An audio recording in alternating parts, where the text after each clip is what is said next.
Olá, meu nome é Kézia, bem-vindo à Super Econômica.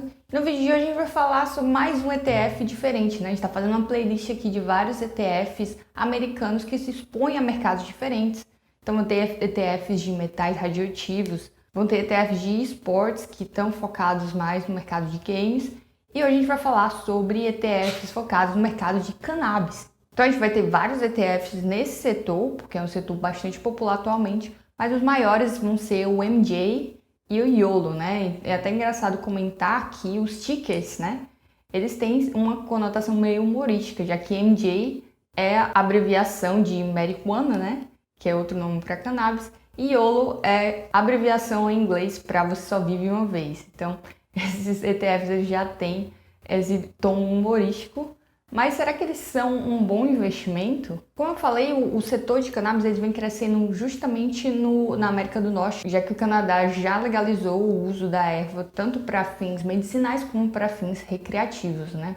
E alguns estados também dos Estados Unidos também aprovaram para fins recreativos.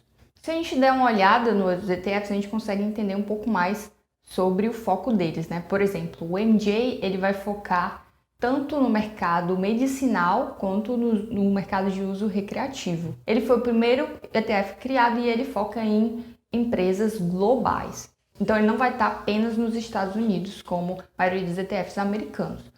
A taxa de administração do MJ é de 0,75% ao ano, um pouco mais alta, né, que os ETFs Core. Eu sempre gosto de comparar com esses ETFs mais específicos com os ETFs do mercado total para a gente ter comparação de quão caros eles são com o mercado geral, né?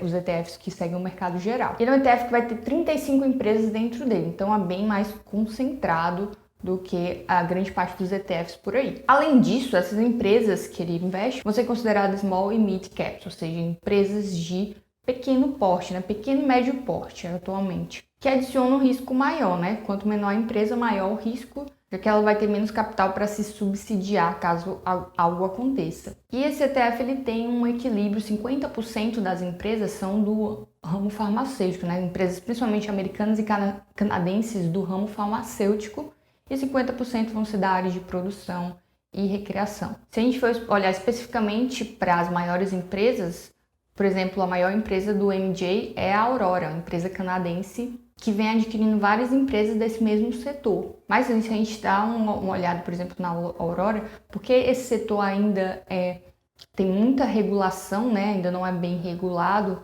e depende do governo para alguns tipos de regulação. Essa empresa, principalmente, ela teve alguns problemas para abrir novas lojas no Canadá, que é uma empresa canadense, e isso afetou bastante o lucro dela. Inclusive, desde 2019, ela vem no vermelho, né? Sem lucro, só prejuízo. No caso do YOLO também é um ETF bem menor, que vai investir também em empresas do ramo farmacêutico e de bens de consumo, com uma taxa de administração de 0,60, que é um pouco menor do que a do MJ, e ele vai ter também menos empresas, né? 23 empresas dentro dele. Então, a gente tem que entender primeiramente como é que é esse setor, como ele funciona. As principais áreas do setor de cannabis são a produção, né? Ou as empresas que fazem a produção da planta, empresas de biotecnologia que são focadas em fazer remédios, né, medicamentos através da cannabis, e empresas de serviços que ajudam na produção e no transporte, etc., desses medicamentos e da planta em si, né, do material em si. E os consumidores focos são tanto os pacientes que precisam de medicamentos à base de cannabis, quanto as pessoas que usam